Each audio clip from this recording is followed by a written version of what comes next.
I have a bit of a harsher view of Poilievre's policies when it comes to housing. I don't think they're going to do anything to support renters. Before that housing hell video, there was another video that Poilievre put out in the summer of 2023 that I found very revealing. You know, part of his blitz of visits to shop floors around the country, and he's in this construction shop in Alberta, and a guy in a high vis like working shirt raises his hand and says, "Look, my rent doubled from $750 to $1,300 this year." Like, that's basically one whole paycheck of mine.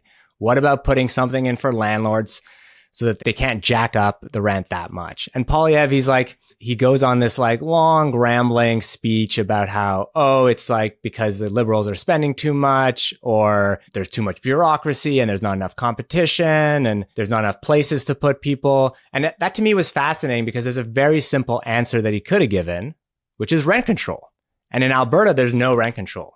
So people can jack up the rent as much as they want. Federal governments in the past have imposed rent freezes. In fact, the great boogeyman of Alberta and Poilievre, Pierre Elliott Trudeau, Justin's dad, put in a rent freeze in the 70s for several years, had a trickle-down effect towards having rent control in many other provinces afterward. The people that Poilievre is looking out to support are, again, the corporate developers and landlords in this country. In my book, I report on this fundraising event that was held for Poilievre by the country's richest corporate landlord, Peter Gilgan, multi-billionaire, holds a party for Poilievre and 100 of his high earner friends in the 44th floor of the Four Seasons Hotel in Toronto. The champagne's flowing. The reason people like this are supporting and fundraising for Poilievre, his policies would lead to an absolute bonanza of profits for these guys.